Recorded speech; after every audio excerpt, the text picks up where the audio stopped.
अल्हम्दुलिल्लाह अस्सलातु इल्लल्लाह वहदहु ला शरीका लहु औज़ु बिल्लाहि मिनश शैतानिर रजीम बिस्मिल्लाहिर्रहमानिर्रहीम सूरा 40 वर्स 21।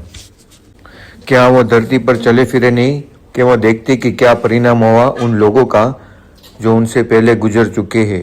वह उनसे बहुत अधिक थे शक्ति में और उन स्मृति चिन्हों के अनुसार भी जो उन्होंने धरती में छोड़े। फिर अल्लाह ने उनके अपराधों पर उनको पकड़ लिया और कोई उनको अल्लाह से बचाने वाला न था। यानी कि तुम पहले देखो, फिरौन था, उसके पहले आद की कौम थी जो हमारी हाइट है उससे भी ज़्यादा। यानी कि अभी जो नॉर्मल हम लोग जिसको वर्ल्ड में टॉलेस्ट पर्सन कहते हैं 8 और 9 फुट के, वहाँ पे वो हाइट उनकी नॉर्मल थी और उससे भी बड़ी बड़ी 11-12 फुट की थी, जो आज भी कभी कोई जगह पे उनके अवशेष मिले इतने बड़े हार्ड बॉडीज़ के। और कोई कोई जगह मोस्टली तो उसकी, क्योंकि वो इतनी क्वांटिटी में नहीं था उनका जो वो कौम थी वो, तो उनके अवशेष बहुत ही कम बचे। लेकिन वो अल्लाह ने कुरान में बताया कि जो नूह नबी के टाइम में से थे जो वो लोग, और जो आदम नबी थे जब आए थे तब उनकी साइज़ थी वो बहुत ही बड़ी थी और वो इतनी ताकत रखते थे कि तुम देखो कि इतने बड़े बड़े पत्थर जो वहाँ पे लगाए हुए पहले के, वो कौन उठा सकता है इतना बिना उसके।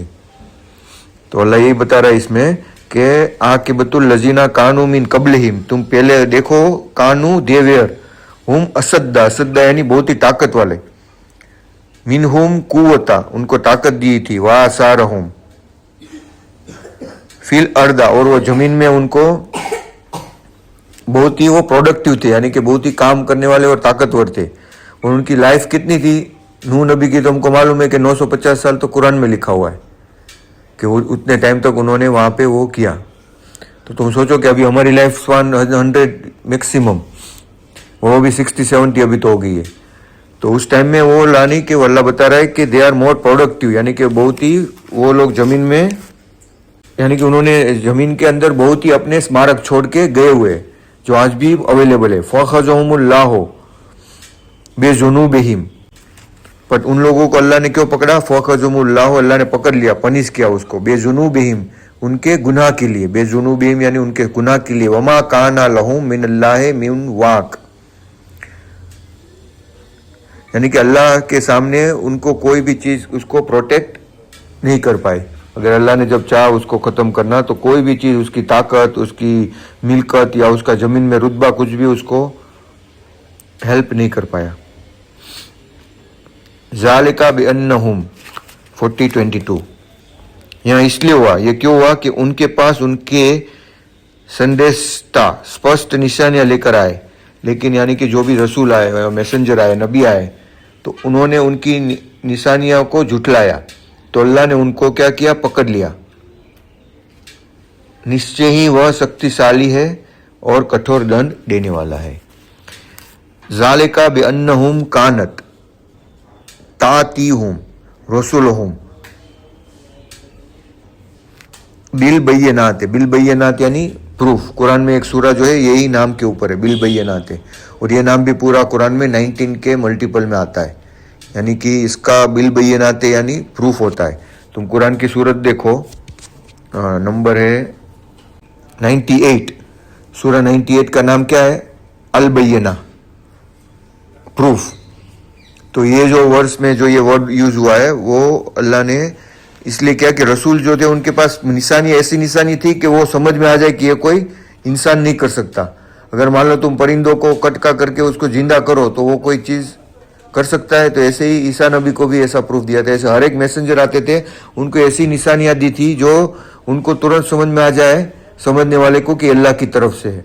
जैसे अभी 19 मिरेकल है जो इम्पॉसिबल है कि उसको बनाना या उसको फैब्रिकेट करना, जो इजीली हमको समझ में आता है कि कुरान में किस तरह से उसको मैथमेटिकली इंट्रिकेट किया हुआ है। और ये निशानी ऐसा प्रूफ है, ये बैयनात जो रसूल को दिया था, कि कोई भी इंसान इसको बदल नहीं सकता।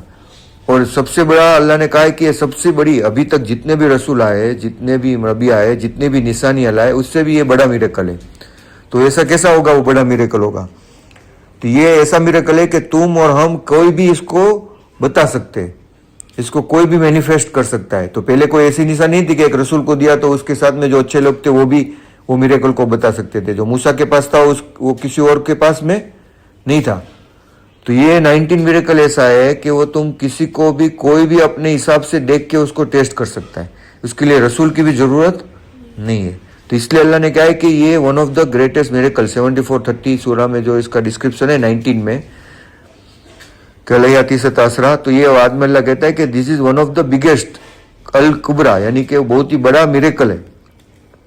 तो ये जो प्रूफ है वो मैनिफेस्ट हमने उसको किया है, तो वो भी चीज अल्लाह ने उस टाइम में हर एक को वो मैनिफेस्ट करवाया था। फौक फुरू फौखजुहुम मुल्लाहो, પછી अल्लाह ने उसको पनिश किया, इन्नहा कवियुन सदीद,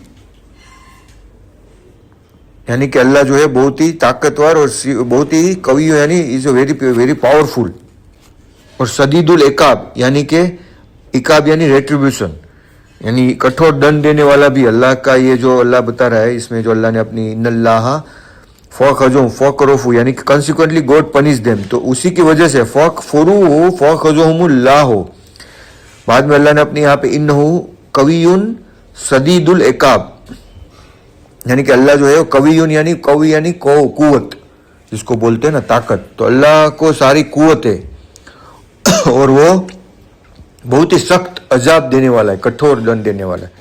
यानी कि अगर मान लो कि वो कठोर दंड देगा तो भी फिर उसको ये नहीं होगा कि मैं उसको क्यों कठोर दंड दे रहा हूं, क्योंकि उसको कोई इमोशन जो है वो नहीं है कि वो बेपरवाह बेनियाज है कि तुम अगर वहां पे सजा हो रही है और तुम्हारे ऊपर वो दया करेगा फिर, क्योंकि तुमको मौका दिया था। अल्लाह मर्सीफुल है, वो उसकी क्वालिटी है, लेकिन जब तुमने वो दूसरा मौका भी तुमने छोड़ा तो वो सजा देने के बाद वो उसको कोई परवाह तुम्हारी फिर नहीं है, क्योंकि उसको करोड़ों जो ये जैसे हम कोई चीज की परवाह करते हैं, कोई कचरा होता है डस्ट होता है हम उसको फेंक ही देते हैं ना, तो फिर भी अल्लाह तो इतना मर्सीफुल है कि उसके बावजूद भी हमको मौका दिया जो हम कभी नहीं दे सकते, इंसान ऐसा कभी सोच भी नहीं सकता है।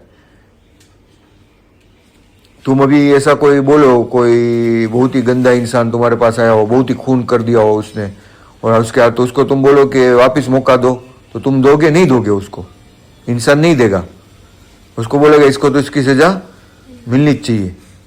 देखिए अल्लाह ने उसका भी, इससे जो गुनाह किया उससे भी हमने बड़ा गुनाह किया कि अल्लाह को हमने ठुकराया और हालांकि दूसरे शैतान को माना, उसके बावजूद भी अगर तुमने दूसरे चांस के बाद भी वो नहीं किया तो फिर अल्लाह जो है वो तुमको सख्त सजा देने वाला है, यानी कि वो बेनियाज और बेपरवाह बादशाह है और वो कठोर दंड देने वाला भी है, तो उसको कोई इफेक्ट नहीं होने वाली तुमको सजा देने से। वो कौन है? तुम्हारे लिए बुरा है, तुमको सजा भुगतनी पड़ेगी। उसको तो 0.00001 भी नहीं है। हमारी जो लाइफ और हमारा जो पॉपुलेशन है वो कंपेरेटिवली अल्लाह के पास जो है, जो फरिश्ते हैं और उसकी कितनी है, देखो ना ये यूनिवर्स में जो अर्थ है वो उसकी जो वैल्यूएशन है, वो बोलते हैं कि रन जो है ना हमारा, जो उसके अंदर वो एक ये होती है ना, एक कण होता है माटी का, वो कण के अंदर जो एटम है ना उसके बराबर भी अर्थ की वैल्यू नहीं है। जो कंपेरेटिवली इतने, सिर्फ हमारी गैलेक्सी में ही बिलियंस ऑफ द प्लेनेट है, बिलियन या ट्रिलियंस, ऐसी ट्रिलियंस ऑफ गैलेक्सी है या बिलियंस ऑफ गैलेक्सी है, अभी तक तो ट्रिलियंस नहीं फाइंड हुई, बिलियंस ऑफ गैलेक्सी लोग को दिखी है ऑब्जर्वेशन यूनिवर्स में, वो भी उसके बाहर कितनी हो तो उनको मालूम भी नहीं है। जैसे अल्लाह ने 7 आसमान बनाए, तो तुम देखो कितनी मखलूकात अलग अलग ग्रह पे हो सकती है या कितनी अलग अलग प्रजाति हो सकती है, तो हम उसका इमेजिनेशन भी नहीं कर सकते। इतने स्टार्स है जो एक सिर्फ लाइट को पास होने में, एक जगह से दूसरी जगह होने में उसको करोड़ों अब्जो साल लग जाते हैं सिर्फ लाइट को आने में, और जब तक तो वहां पे वो चीज हो भी कि नहीं वो भी हमें नहीं मालूम। हम तो उसका पास देख रहे, फ्यूचर तो प्रेजेंट तो हम देख ही नहीं पा रहे, क्योंकि जब लाइट आ रही है वो 10 साल पहले आई है, अगर 10 लाइट ईयर्स दूर है, अगर 100 लाइट ईयर, हमारी सिर्फ गैलेक्सी का लाइफ स्पान कितना है, हमारी सिर्फ अपनी मिल्की वे का 1 लाख लाइट ईयर्स, यानी लाइट को हमारी गैलेक्सी से बाहर निकलने में कितना टाइम लगेगा? 1 लाख साल लाइट की स्पीड से जाएंगे तो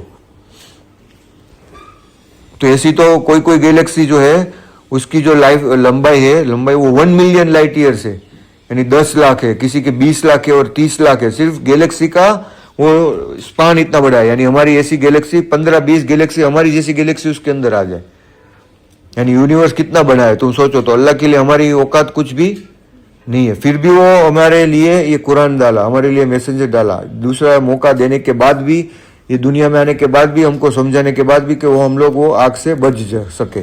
लेकिन इसके बाद भी अगर हमने ठुकराया और गुनाह किया और अल्लाह को नहीं माना तो फिर हमें कोई बचा नहीं सकता। अल्लाह यही बता रहा है कि उसके साथ इतनी ताकत है कि तुम्हारे कोई चीज तुमको बचा नहीं सकती है, तुम कितना भी कोशिश कर लो।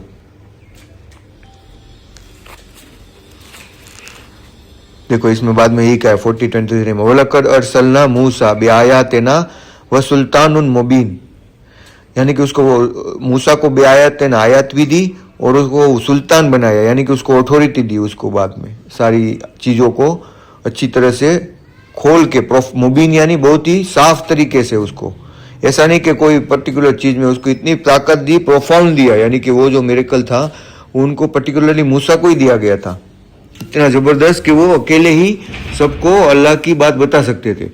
लेकिन आज का टाइम कैसा है कि आज हमारे पास पूरा टेक्नोलॉजी है, तो अल्लाह ने जो मिरेकल बनाया वो इस तरह से बनाया कि हर एक लोग, हर एक इंसान उसको मैनिफेस्ट कर पाए। क्योंकि मूसा नबी जो थे वो एक पर्टिकुलर कौम के लिए आए थे, यहूदियों के लिए, बनी इसराइल के लिए, और तब इतनी आबादी नहीं थी। अगर उसके कंपेयर में अभी की 600 बिलियन करो तो उस टाइम में थोड़ी 600 बिलियन हो गए, 10 लाख 2 लाख 3 लाख, इतने इससे ज्यादा लोग हो गए नहीं हो गए। तो अभी तो सिर्फ एक अहमदाबाद के अंदर करोड़ों की आबादी है, मुंबई के अंदर एक एक सिटी के अंदर, जो वहां पे पूरे अर्थ में नहीं होगी उतनी।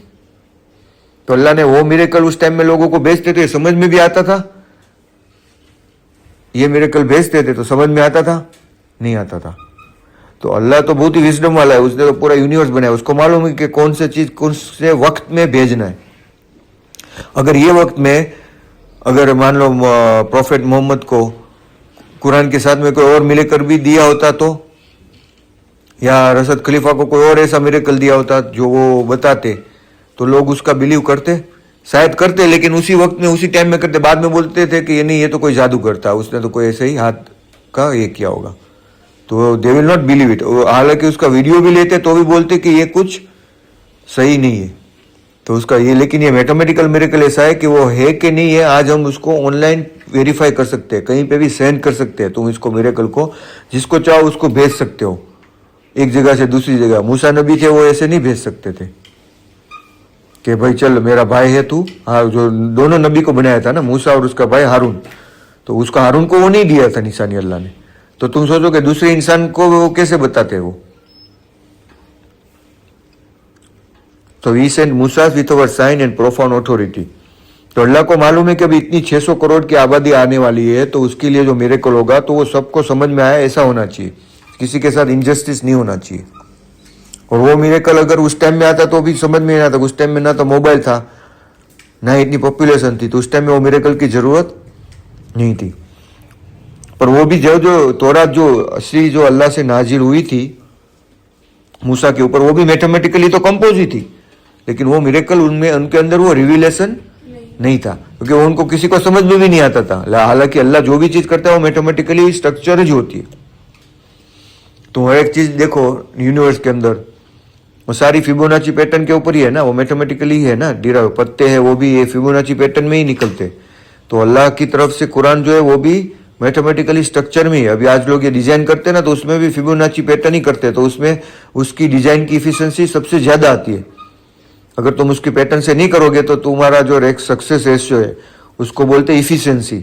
वो इफिशिएंसी तुमको 100% से 30-40% ही मिलेगी। अगर तुमको वो इफिशिएंसी ज्यादा करनी है तो फिबोनाची पैटर्न से ही डिजाइन करनी पड़ेगी, जो यूनिवर्स में वो नेचुरल रूल है। तो कुरान की आयत और वर्स भी उसी पैटर्न के हिसाब से अल्लाह ने बनाई है।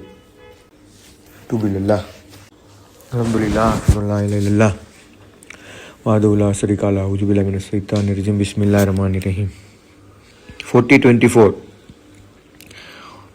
और हमने मूसा को अपनी निशानियां के साथ और स्पष्ट प्रमाण के साथ भेजा और फिरौन और हामान और कारून के पास भेजा, तो उन्होंने कहा कि यह एक जादूगर है और झूठा है। यानी फिरौन के, हामान कौन है, वो जो फिरौन के दाहिना हाथ था, वो उसका सिपह सलार, और कारून जो था वो बहुत ही अमीर आदमी था। तीनों के बारे में कुरान में लिखा हुआ है। तो जो कारून था वो बनी इसराइल में से ही था, लेकिन उसको क्या था कि फिरौन की चापलूसी करके उसने बहुत सारे पैसे कमा लिए थे। वो था बनी इसराइल में ही, लेकिन वो भी जुल्म ही करता था अपने ही लोगों के ऊपर।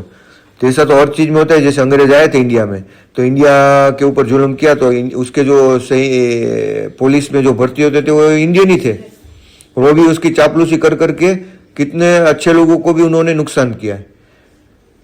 तो ऐसे ही उस टाइम में भी फिरौन के पास भी वो खुद ही कारून जो था वो भी उसी का बनी इसराइल में से ही था, लेकिन उसने उसके साथ में हामान जो था वो तो फिरौन का ही था, इसलिए अल्लाह ने इसमें नाम भी लिखा हुआ है, एला फिरौना व हामना व कारूना फकालू साहिरुन कज्जाब, यानी कि वो क्या बोला, उसको कज्जाब बोला। देखो मूसा नबी को साहिरा यानी मैजिशियन, साहिर अरबी का उसका मतलब होता है मैजिशियन, कज्जाब यानी लायर, हम बोलते हैं ना कज्जाब है ये,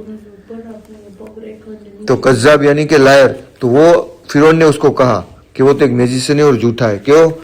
अभी तुम देखो उस टाइम में, जब टाइम में वो टेक्नोलॉजी नहीं थी, तब वो मिरेकल को उसने जादूगर और झूठा बोला, तो अभी टाइम तो लोग क्या बोलेंगे? डेफिनेटली बोलेंगे ना ये तो एआई ने बना दिया है। अगर मान लो कुछ भी रशद खलीफा का ऐसा मिरेकल किया होता या प्रॉफिट का ऐसा कुछ होता वीडियो, तो वो क्या बोलते? ये तो एआई जनरेटेड है।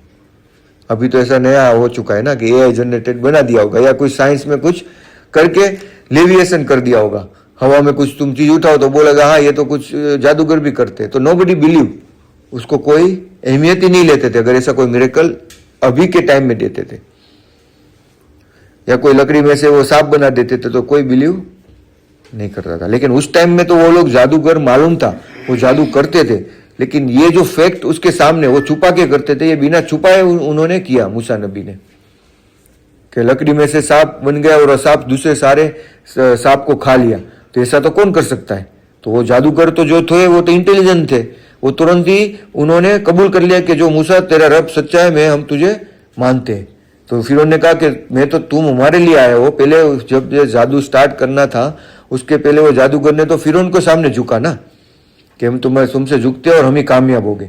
और जब उन्होंने निशानियां देखी तो वो फिर अल्लाह के सामने सजदे में झुक गए। तब फिर उन्होंने कहा कि मैं तुम्हारा हाथ पैर कटवा दूंगा, तुमने मेरी परमिशन भी नहीं ली, क्योंकि उसको घमंड था अपनी ताकत के ऊपर कि ये क्या हो सकता है। तो उसी का घमंड आज भी इंसान को है कि वो मैथमेटिकल मिरेकल्स को भी झुठलाता है। ट्रेडिशनल मुस्लिम भी उसको बताओ तो बोलते हैं ये तो नॉर्मल है मैथमेटिक्स, इसमें क्या है, ऐसे ही बोलते हैं ना भाई, नॉर्मल नहीं है ये, मैंने हर एक चीज में उसका सबूत आ रहा है। बिस्मिल्लाहिर्रहमानिर्रहीम 19 लेटर है, तुम बी बा और माँ अलमदो पढ़ते हो तो भी 19 टाइम जबान टच होती है। रशद खलीफा की लाइफ स्पान 19 सूरा में आ गई है, वो 19 सूरा में सबसे ज्यादा हुरूफ मुत्तकात है, काफ हाँ या इन साथ, और इतनी सारी फैक्ट्स, और हर एक में कुल यानी कि वहां पे जब हर जगह पे कौम आता है कुरान में, ठीक है, कौम लूत, लेकिन जो सूरा काफ है, काफ सूरा जो है ना काफ से स्टार्ट होती है, उसमें कौम की जगह इख्वान अल्लाह ने कहा, इख्वान लूत, क्योंकि वो काफ वहां पे यूज होता तो वो काफ का जो लेटर है वो 58 टाइम आ जाता। तो ये क्यों अल्लाह ने ऐसा किया कि इंसान समझे कि ये 19 मिरेकल है, मैंने इंटेंशनली इसको बनाया हुआ है, और इसके लिए मैंने वहां पे एक ही जगह पे वो ग्रामर चेंज हुआ है। पूरे कुरान में कौम लूत है, वहां पे एक जगह पे इख्वान लूत है। 57 सूरा जो है काफ, सूर्य काफ है, सूरा 57 नहीं है 50 है वो सूरा जो काफ है। देखो सूरा 50 काफ दिखा है तुमने, वही सूरत में देखो। अभी इतनी मैथमेटिकली कौन कर सकता है? इंसान की ताकत है या प्रॉफिट की ताकत है ऐसा सोचने की कि भाई 1400 साल बाद ये लोग मैथमेटिकल मिरेकल निकालेंगे? जो सूरा काफ है ना उसमें वहां पे इख्वान लूत आता है, वो देखना है, वो तुम्हें इख्वान लूत वो मालूम होगा तुम्हें। देखो वो सूरा 50 सूरा 13 आयत पढ़ो, 50 सूरा 13 आयत क्या लिखा है उसमें पढ़ो, क्या है? इख्वान लूत है ना, इख्वान है वो, इख्वान यानी ब्रदर्स, कौम यानी वो भी दोनों पैरेलल है, कौम और इख्वान यानी सिनोनिम। हाँ तो वहां पूरे कुरान में कौम लूत है, वहां पे क्यों नहीं है कौम लूत? ये क्वेश्चन होना चाहिए ना। पढ़ो 7 सूरा 80-83 पढ़ो, 7 सूरा उसमें कौम लूत है, ऐसी बहुत सारी जगह पे। 11 सूरा में 77-78 में पढ़ो, 11 81 82 में पढ़ो, सूरा हुद में कितनी जगह पे एक, और वो भी कौम लूत हर एक जगह पे नहीं है। लूत कौम जो थी, जो जिसने सबसे ज्यादा व्यभिचार किया था ना, बुरा काम किया था, जो इब्राहिम नबी के साथ में ही थे ना वो, उसके बाद उसको भी अल्लाह नबी बनाया था। 784 में पढ़ो, वहां पे देखो कौम लूत होगा। देखो ये सूरा में है 70, 80, 84 में भी है पीपल ऑफ लूत, कौम लूत। 11 सूरा 74, 83, 11 सूरा 74 कौम लूत। देखा उसमें क्या है, कौम लूत यानी पीपल ऑफ लूत। ये बहुत सारे वर्ष में आया हुआ है। कितनी में आया हुआ, उसमें आया हुआ है 26, 160, 175 में, 51 में, 27, 54 में, 54, 33 में, 29, 26 में है, 7 सूरा में। पर वहां पे एक ही सूरा में जो सूर्य काफ से होती है, वो भी काफ यानी कुरान का स्टार्टिंग लेटर है। कौन सा है? काफ। और 50 नंबर में है वो। और दो सूरा काफ है वो कितने में आता है? दो ही सूरा में आता है, एक तो 50 और दूसरा आता है, वो भी तुम अगर दोनों काफ काउंट करो तो 57 और 57 होते। और 57 और 57 कितना होता है? 114। यानी कुरान में टोटल सूरत कितनी है? 114। वो भी 19 के मल्टीपल में। और 57 है वो भी 19 के मल्टीपल में। तो जो काफ है वो एक ये सूरह में आता है, एक दूसरी सूरह में भी आता है। देखो काफ सूरह में हमने कौन सा वर्ष देखा था? काफ, बिस्मिल्लाहिर्रहमानिर्रहीम, काफ देखा तुमने, वल कुरानुल मजीद एंड द ग्लोरियस कुरान। तो यहाँ पे तुम काफ काउंट करो तो इसमें कितनी बार आएगा? कुरान में आएगा, काफ में आएगा। तो इस तरह से तुम काउंट करो तो जो 13 में जो काफ आता है ना, 13 वर्ष में, वहां पे क्या क्या है ना? वो आदा वो फिर ओना, आद और फिरौन और वो इख्वान लूत। यहाँ पे भी कौम लूत लिख ही सकते थे ना अल्लाह। वो फिरौन वाद वो फिरौन वा इख्वान लूत। वहां पे लूत को कभी भी अल्लाह ने उसकी कौम को जो जब भी मेंशन किया है तो उसको कौम ही कहा है पूरे कुरान में। Because of, if you count here the calf, it will become the 58. Because of that one, दोनों काफ को ऐड करोगे तो 58 प्लस 57 115 हो जाएगा। वो भी 19 के मल्टीपल में नहीं आएगा। तो इतनी बारीकाई से कौन कर सकता है? Grammar to grammar, word to word, letter to letters, कहाँ पे उसका ये है, कहाँ पे उसको लिखना है, किस चीज को। ऐसे ही दूसरी जगह पे आते हैं मक्का और बक्का। सूरा जो 3 है अलिफ लाम मीम से स्टार्ट होती है, तो उसमें मक्का की जगह पे अल्लाह ने बक्का यूज किया है। तो वो पहले उसको बक्का भी बोलते थे, लेकिन क्यों? क्योंकि मीम का काउंटिंग भी वहां पे इफेक्टिवली चेंज होता है मीम के काउंटिंग में। लेकिन ये तो बहुत ही क्लियरली साइन है ये सूर्य काफ में ही। सूर्य काफ में ही कौन अल्लाह ने यूज नहीं किया? देखो तुम, हर जगह पे यूज किया पर इसी में नहीं यूज किया। और सूर्य काफ दूसरा कौन सा वर्ष में होते? दूसरी कौन सी सूरा में? मैंने मैथमेटिकली मिरेकली मैंने अपनी लाइफ में इसी को स्टडी करके मैं आया था। I was not before understanding, क्योंकि मैं हर एक लॉजिक से उसको काउंट करता था कि भाई ये रसद क्लिफ है वो भी सही है गलत है। अगर पहले तो मैंने प्रॉफिट को देखा, जब प्रॉफिट को मैंने समझा कि बोला ये कुरान तो वो नहीं लिख सकते, तो इसलिए मैंने माना कि हाँ वो अल्लाह के रसूल है। वो मैंने मेरा पहला फर्स्ट स्टेप था कि हाँ भाई ये उसकी किताब जो है उसने नहीं लिखी प्रॉफिट की, उसकी बस की बात ही नहीं है लिखने की। ये उसके ऊपर वही से नाजिल हुई है, क्योंकि इतने सारे मैथमेटिकल तो उस टाइम में नहीं था। मैं बोला साइंस से मैंने पढ़ा था, बोला साइंस मिरेकल उस टाइम में इतने सारे तो कुरान में कोई लिख नहीं सकता है। बोला उसकी तो वो तो एक वहां पे एक रन में रहते थे, उसको इतना सारा नॉलेज, इतना सारा परफेक्शन कहाँ से आया? फिर मैथमेटिकली जब मैंने रसद खलीफा को देखा तो मैंने उसको हर एक चीज को मैंने वेरीफाई किया, और वेरीफाई करने के बाद मुझे मिला कि ये भी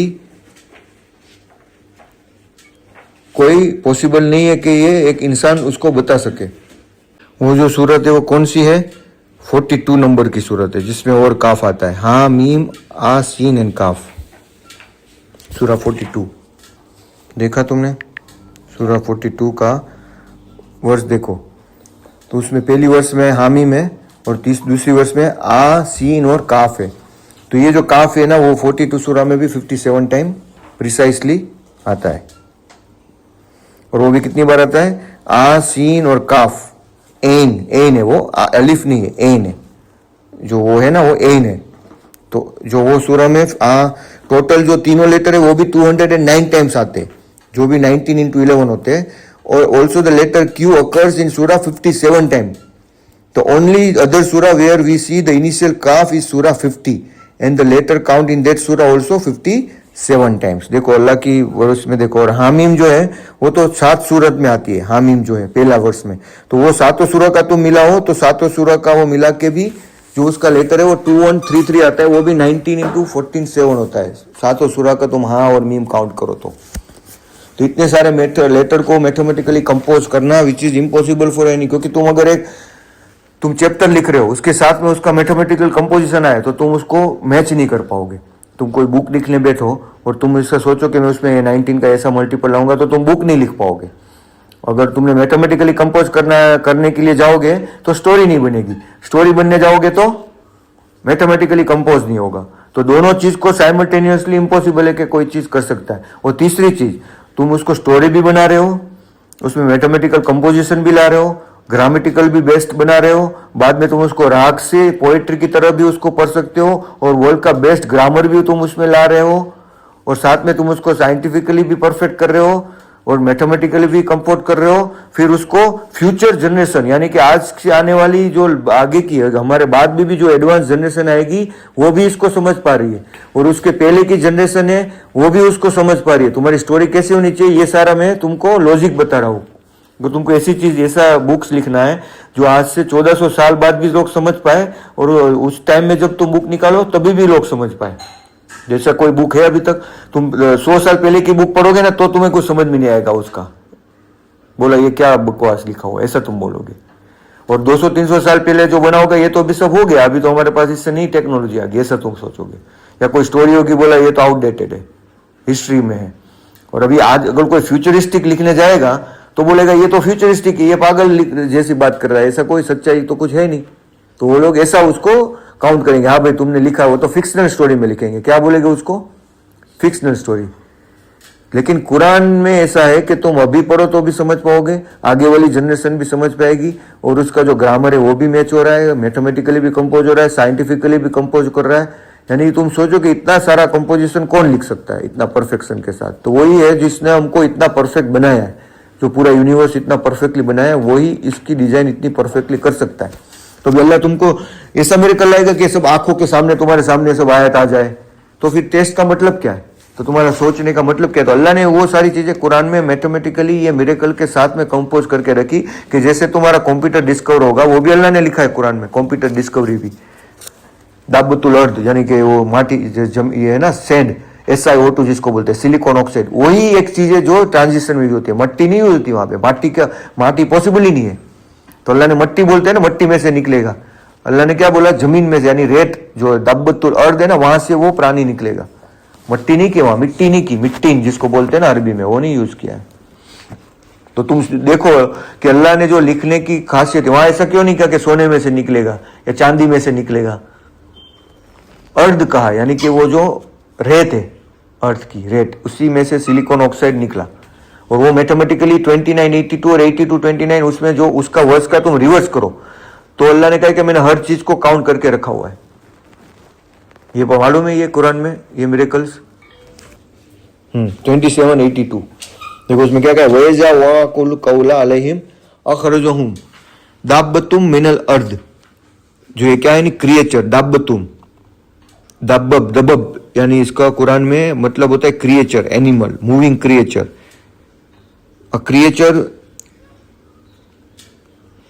moves on earth, quadruple beast, moving creature, insect, crawl, walk. देखो आज उसकी वजह से ये क्या हो रहा है, वर्ड्स पे मूव तो हो ही रहा है ना। AI देखो फाइन किया, वो ह्यूमनॉइड बना रहे हैं। फिर ये सारी चीजें जो घर के अंदर ये क्या हो रही है, मूव हो रही है ना। तुम उसके अंदर चिप लगा दो तो वो क्लीन करेगा तुम्हारा रूम को अंडरस्टैंड करके। तो वो उसके अंदर जो है वो क्या है, चिप है वो, जिसके लिए तो भी मारामारी हो रही है हर जगह पे वो चिप बनाने के लिए। तो वही चीज इसमें अल्लाह बता रहा है कि जो दाब्बतुल मिनल अर्द यानी कि एट द राइट टाइम, वयजा कौल कौला यानी कि जब वक्त आएगा, वयजा वकाउल कौला अलैहिम अखरजहुम, वी प्रोड्यूस, अखरजुम यानी we Allah will produce लहुम दाब्बतुम Minal अर्दा तुकल्लमुहुम, and तुकल्लमु यानी वो तुम्हारे साथ कलेमात करेगा। अभी क्या है, तुम बात करो, चैट जीपीटी से बात करेगा ना तुम्हारे साथ, वो क्या कर रहा है, तुम उसको सवाल पूछो वो तुम्हारे साथ बात करेगा। इनन नास कानू बिआयातिना ला युकिनून, और वो हमारी निशानियों को जो हमारे ऊपर सर्टेन नहीं होगे वो उसको खुल के बताएगा। यानी अभी तुम मैथमेटिकली जो मिरेकल से वो कुरान से ही मैंने तो प्रोग्रामिंग बनाया था, प्राइम कंपोजिट, ऐसी बहुत सारी निशानी जो अल्लाह की जो है वो तुम लोग नहीं कर सकते, वो कंप्यूटर करके दिखा रहा है। मैथमेटिक्स में भी इतना हायर कंपटीशन कर रहा है कुरान का, और दिखा रहा है कि हर एक वर्ड और लेटर किस तरह से कंपटीशन है, वो इंसान नहीं कर सकता है। तो ये जो है वो दाबतुल अर्द, वो आज हमको करके दिखा रहा है। हम एक जगह से दूसरी जगह पे बात कर रहे हैं, अल्लाह की बात को तुम कितनी जगह पे वो फैला रहा है। कुरान को अगर मान लो कि हमने एक वेबसाइट पे रखा तो हजारों लोग देख सकते हैं ना उसमें, तो एक्चुअली में अच्छा यूज भी होगा, बुरा भी यूज होगा डेफिनेटली। तो इसमें क्या कहते हैं, declaring that the people are not certain about our revelation. अभी इसका जो है ना, ये वर्ष का क्या है, 2782 है ना, इसका उल्टा करो तो क्या होगा, 7228 होगा। इसका उल्टा करो, 27 का उल्टा क्या होगा, रिवर्स 72, और 82 का रिवर्स क्या होगा, हाँ तो वो पढ़ो 7228। देखो इसमें क्या कहा है, दिस इज असर्टेन लियल्लमु अन कद अबलगु रिसालतन that they have delivered their lord message. He is the fully aware of what they have. He has counted the number of all things. वहादतुन बेमा लदहिम वहसा कुल्ला सईन अदद। इस पे कदीर नहीं, अदद का है। अदद यानी नंबर, न्यूमेरिकल्स। अदद जिसको बोलते हैं ना हम, ये जो अदद काउंट नहीं करते, ये 786 वो सब अदद है, अदद वैल्यू। तो वो अल्लाह ने कहा है कि कुल्लो सईन अदद, अल्लाह ने हर एक चीज को काउंट करके रखा हुआ है। अल्लाह का काउंटिंग तो कैसा होगा, न्यूरॉन से लेके तुम्हारा ब्रेन से लेके इलेक्ट्रॉन तक, एक एक इलेक्ट्रॉन अल्लाह के काउंटिंग में। तो ये तो कुछ भी नहीं है। तो वही सूरत का रिवर्स में ये क्यों आ रहा है, दाबतुल अर्द के रिवर्स में ही क्यों आ रहा है। तो ये सारे काउंटर क्वेश्चन तुम जब करोगे तो तुम समझोगे कि अल्लाह का उसमें कोई मीनिंग है। ऐसे ही अल्लाह ने वो रिवर्स में रख दिया ये सूरत के, और ये भी जिन्न की सूरत है, सूरतुल जिन्न, और उसमें अल्लाह ने रखा है ये वर्ड को। और वो जो सूरत थी वो कौन सी थी, 27 वाली, नमल, आंट। देखो आंट यानी वो दोनों जो सूरत के नेम है वो in related to human being के है ही नहीं। तो वहां पे अल्लाह ने इसको बताया हुआ है, क्योंकि आंट भी एक क्रिएचर ही है ना, और जिन भी एक ह्यूमन बीइंग तो नहीं है, तो वो भी एक क्रिएचर है। तो अल्लाह ने इसमें बताया कि देखो अल्लाह ऐसी चीज को ले आएगा अर्थ में कि जो तुम्हें बाद में उसकी निशानियों को बताएगा। यानी कुरान में हर एक चीज लिखी अल्लाह ने, हमको बस समझ चाहिए कि हम इसको किस तरह से अपने लाइफ में उसको एक्सप्लेन समझ रहे। सूरा 40 वर्स 24, वापिस वहां पे आ जाओ। तो वो जो उसको मैजिशियन और लायर बोलते थे फिरौन को, सूरा 40 वर्स 25। फिर जब वह हमारी ओर से सत्य लेकर उनके पास पहुंचा, उन्होंने कहा कि इन लोगों के बेटों की हत्या कर डालो जो इसके साथ ईमान लाए, और इनकी महिलाओं को जीवित रखो, और इन अवज्ञाकारियों की युक्ति मात्र प्रवाहहीन ही रही। यानी कि उन लोगों ने इसके ऊपर बहुत जुल्म किया। जब उन्होंने सत्य देखा तो उन्होंने कहा कि इनके सब बेटों को मार डालो और उनकी लड़कियों को जिंदा रहने दो। फलम्मा जाउमुल बिल हक का, जब उन्होंने हक देखा, बिन अंदेहु कालू अख्तलू अबनाउल लजीना आमनु महु वस्तहयु निसाहु वमा कैदुल काफिरीना इल्ला फी दलाल। तो उसने बाद में जब वो भी युक्ति उससे काम नहीं हुई तो फिरौन ने क्या कहा, क्या फिरौन ने कहा मुझको छोड़ो, मैं मूसा की हत्या कर डालूं। यानी कि उसके हाथ में जब रहा ही नहीं तो वो अपने पालनहार को पुकारे, मुझको संदेह है कि कहीं वह तुम्हारे दीन को बदल न डाले, ये देश में उपद्रव फैला दे। और जब उस मूसा ने कहा कि मैंने अपने और तुम्हारे पालनहार की शरण ली है, और हर उस घमंडी से जो हिसाब के दिन पर विश्वास नहीं रखता। और फिरौन वालों में से एक आस्थावान व्यक्ति जो अपने ईमान को छुपाए हुए था, वह बोला, क्या तुम लोग एक व्यक्ति की मात्र इस बात पर हत्या करोगे, क्योंकि फिरौन जब वो राज में था ना उस टाइम में, तब उसने जब वो देखा, पहले कितनी सारी निशानी आई थी, जब उसके ऊपर तो तूफान आए थे, आफतें आई थी, तो वो सब में बाद में जहाँ हेल्प के लिए तो मूसा के पास ही गए थे, और उसी ने वो सबको अल्लाह से दुआ करके कम किया था। लेकिन उसके बाद में भी जब उसको सब सही हो गया तो उसको लगा कि ये सब फिर वो मूसा के पास जाने लगे, लोगों को उसके तरफ उसका इंपॉर्टेंट कम हो रहा है और मूसा को ईमान की तरफ जा रहे हैं। तब उसने जाके वहां पे ये चीज कहा होगा कि मैं उसको मार ही डालूं, ऐसा उसने सबके सामने कहा कि इसको मार डालते हैं। और उसको क्यों मार डालते हैं, क्योंकि वो अपने दीन को बदल रहा है। लेकिन हालांकि वो उपद्रव नहीं फैला रहा था, उपद्रव तो वही फैला रहा था, लेकिन उसने अपने घमंड और इसकी वजह से उसको इतना हो गया कि मेरा महत्व कम हो रहा है और उसका महत्व ज्यादा हो रहा है, तो इसको इससे मार डालो। और उसका रीजन भी वो हमेशा घमंडी अपना रीजन अपने हिसाब से देता है। तो मूसा ने तो क्या कहा कि मैंने तो अपने रब की शरण ली है, और वो और उस घमंडी से, यानी कि वो इसमें तकब्बुर किया होगा 27 में, कि हर उस घमंडी से जो हिसाब के दिन पर विश्वास नहीं रखता, मैं उसकी शरण लेता हूँ। यानी कि अल्लाह, अगर कोई घमंडी है तो हमें अल्लाह से ही दुआ करनी कि अल्लाह तू मुझे अपनी पनाह में रख इसके घमंड से, क्योंकि घमंड होता है वो शैतान हो जाता है। उस टाइम में उसके ऊपर क्या हावी होता है?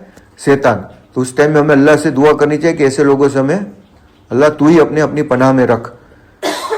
और फिर फिरौन वालों में से, क्योंकि उसमें से भी ईमान वाले हो गए थे, लेकिन लोग छुपा के रखते थे फिरौन के डर से। हालांकि उसको अल्लाह का डर होना चाहिए, तो वो जादूगर की तरह खुल के सामने आ जाना चाहिए ना। जो जादूगर थे वो जैसे खुल के आ गए थे, जैसे वो लोग नहीं आते थे जो अपने ईमान को छिपाए हुए थे। वो बोला, क्या तुम एक व्यक्ति को इस बात पे हत्या करोगे कि वह कहता है कि मेरा पालनहार अल्लाह है, हालांकि वह तुम्हारे पालनहार की ओर से एक स्पष्ट प्रमाण भी लेकर आया है। और यदि वह झूठा है तो उसका झूठ उसी पर होगा, और यदि वह सच्चा है तो उसका कोई अंश तुमको पहुंचकर रहेगा जिसका वादा वह तुमसे करता है।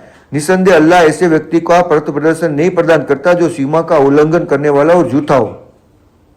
देखो, उसने एक लॉजिक बताया मैथमेटिकली कि एक तो नास्तिक है और एक विश्वास करने वाला है।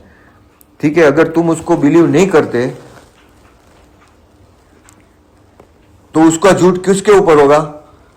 उसी के ऊपर पड़ेगा, तुमको नुकसान नहीं होगा। हाँ, हालांकि अगर वो सच बोल रहा है तो अगर मान लो कि मैं अगर मर रहा हूं, उसका ये ना ऐसा कहना था कि तुम अगर ऐसा करके मर रहे हो, एक लॉजिक करो कि तुम ऐसा बिलीव करते हो कि अल्लाह नहीं है और तुम मर रहे हो, अगर वो हुआ तो तुम्हारा हश्र क्या होगा?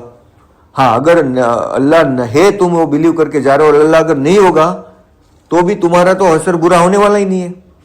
अगर हाँ तुमने नहीं किया तो पॉसिबिलिटी क्या है? एक अच्छी और एक बुरी। लेकिन तुम अगर बिलीव करके मर रहे हो तो पॉसिबिलिटी अच्छी है, बुरी नहीं आती, क्योंकि नहीं होगा तो वर्ष टू वर्ष क्या होगा? कुछ नहीं होगा। अगर है तो क्या होगा? अच्छा ही होगा। हाँ, अगर तुमने बिलीव नहीं करके मरा, अगर वो है तो क्या होगा? तो ये उसने लॉजिक उसने बताया, क्योंकि वहां पे लोग बहुत ही लॉजिक वाले थे उस टाइम में, फिरौन के टाइम में। जो ये बताया हुआ है ना, ये सेम लॉजिक है कि अगर तुम ये बिलीव करके मरते हो, तो उसमें बोला कि यदि अगर वह सच्चा है तो उसका कोई अंश तो तुमको पहुंचेगा। समझ में आया कि कोई जो उसकी, और अगर वो झूठा है तो उसका झूठ उसी पर होगा, हमें तो उसका कोई नुकसान नहीं है ना। अगर वो मान लो जो झूठा है तो हमको उसमें बिलीव करने में क्या इतना, वो कि उसने इतना स्पष्ट प्रमाण देखा था कि ये तो कोई जादूगरी नहीं कर सकता। तब जाके ये व्यक्ति ने उस तरह से बोला कि अगर वो मान लो कि इतना सारा प्रमाण लेके आया हो, इतना सारा साबिती लेकर आया हुआ है, अगर तुम उसको बिलीव नहीं कर रहे हो तो उसका जो झूठ होगा वो उसी के ऊपर होगा। अगर वो झूठ बोल रहा है तो, अगर वो सच बोल रहा है तो उसका फायदा तो तुम्हें कुछ मिलेगा ही ना, तो तुम्हारे ऊपर तकलीफ तो कम ही होगी। तो उसके मानने से तो वो डर रहा था कि और क्या नहीं, कितनी तकलीफ आ जाए। हे मेरी कौम, आज तुम्हारा राज्य है कि तुम धरती में प्रभुत्वशाली हो, फिर अल्लाह की यातना की तुलना में हमारी कौन सहायता करेगा यदि वह हम पर आ जाए? फिरौन ने कहा, मैं तुमको वही परामर्श देता हूं जिसको मैं समझ रहा हूं, और मैं तुम्हारा मार्गदर्शन पूर्ण रूप से भलाई की मार्ग की ओर कर रहा हूं। देखो, फिर भी वो घमंडी लोग क्या बोलते हैं? अपने ही सफाई देते कि भाई मैं तो तुमको परामर्श दे रहा हूं जिसको मैं ऐसा समझ रहा हूं। और जो व्यक्ति ईमान लाया था उसने कहा, मेरी कौम, मैं डरता हूं कि तुम तुम पर और समूह जैसा दिन आ जाए, जैसा दिन नूह और आद और समूद की कौम पर और उनके बाद वालों पर आया, और अल्लाह अपने बंदों पर अत्याचार नहीं करता।